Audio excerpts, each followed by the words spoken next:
What's up, average dad fans? Welcome back to another video, and for the past 4 or 5 weeks we have all been, me especially, glazing the Oppo X9 Pro, and rightfully so.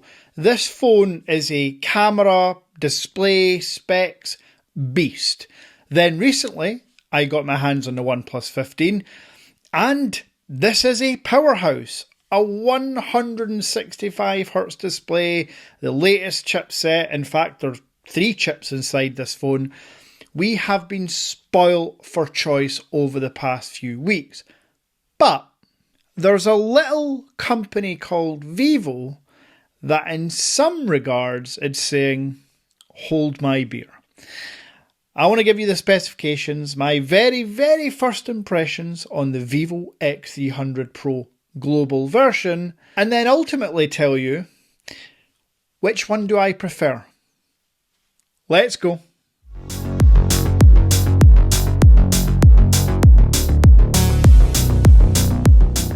So as mentioned, this is just a first impressions of the X300 Pro, not a detailed comparison video. But if you smash that subscribe button on the channel this weekend, you will see a versus. The Oppo versus the OnePlus versus the Vivo.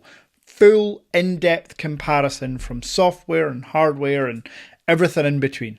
Now by this stage, you will all know the specifications of the Oppo X9 Pro, the specifications of the OnePlus 15, but you should also know that my heart for the past 2 or 3 years has been firmly with Vivo. Last year's X200 Pro, X200 Ultra were groundbreaking in so many ways. And I'm glad that for us consumers, the likes of Oppo and Xiaomi and even Apple are kind of catching up. But Vivo quietly goes about its business and delivers some of the most game-changing announcements of this year.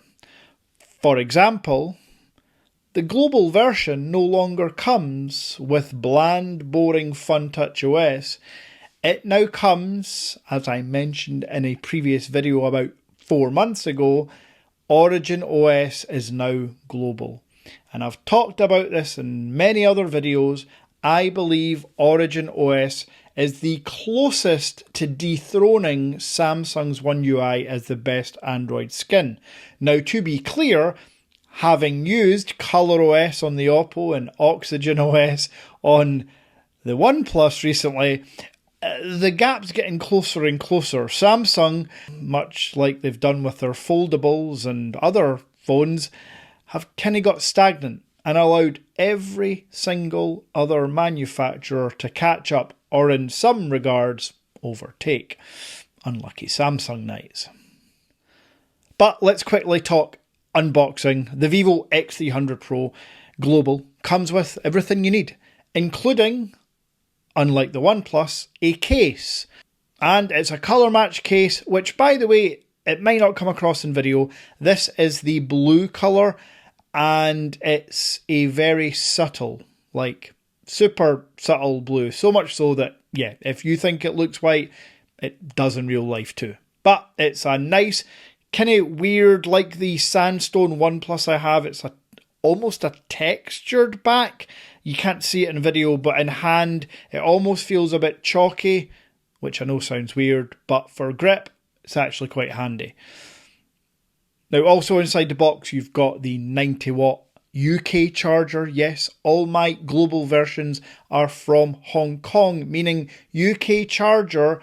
And most importantly, the spec that you're going to ask me about in the comments, battery size is 6,510 milliamp hours. Unlike the poor sods in the EU that buy from Vivo EU in very few countries, you're stuck with 5,400. And isn't it weird that saying 5,400 seems like a small battery nowadays? Samsung, I'm looking at you with your 5,000 milliamp hours, and Apple. I'm not just singling out Samsung, but these Chinese manufacturers have just taken things to another level. So yes, the Vivo is 6,510 milliamp hours, not quite up there with the 7,300 of the OnePlus or the 7,500 of the Oppo, but 6,500 should be enough to get us through a day or two. Now, I've mentioned maybe already, it's 90 watts wired and there's 40 watts wireless charging on deck. Externally, there's really not too much different from the X300 Pro or the X300 Ultra. You know it's a Vivo. It's got that huge central camera bump on the back, housing a triple camera setup. 50 megapixel main, 50 megapixel ultra wide, and the flagship 200 megapixel telephoto zoom lens. With 3.7 times optical zoom, this thing is industry leading. We've all talked about it before. The only phone that I could take argument from, and sometimes I am the proponent for, is the Huawei Pura 80 Ultra. That has a zoom lens that I believe does slightly better in most scenarios than the Vivo. But we are talking like 1A and 1B here. In my opinion, still, and we'll get to the comparison in the next video, I do still think the Vivo has a slight edge over cameras over the OnePlus and Oppo. Not just because of the sensors, but because of that Zeiss partnership. Obviously, no camera. Obviously, I'll follow up with all the camera examples in a future video and in that comparison, but Zeiss constantly nail it with Vivo. Portraits, wides, zooms, everything. Colour science is accurate. The native default camera app on the Vivo is just clean. Everything's where it should be. Anyway, I'm digressing. I'm going too much into the nitty gritty. Let's just bring it back to chipset. It's the latest from MediaTek. It's the 9500 sensor found on the Oppo X9 Pro. And much like Android or iOS or Samsung or Apple, you can debate, are you a MediaTek Dimensity fan or are you a Qualcomm Snapdragon fan? The good thing for you and I is it doesn't bloody matter, because if you've got the 9500 chip or the 8 Gen 5, you're absolutely rocking the most powerful phone on the planet. The one thing I would say in benchmarking, the Snapdragon chip does overheat and throttle slightly more than the MediaTek, and I also have seen that the MediaTek, and in my experience, the Dimensity chip is slightly more efficient. But again, we're talking a matter of millimeters here. We're splitting hairs. Now, I'm going to talk about all of the usual stuff in that comparison video.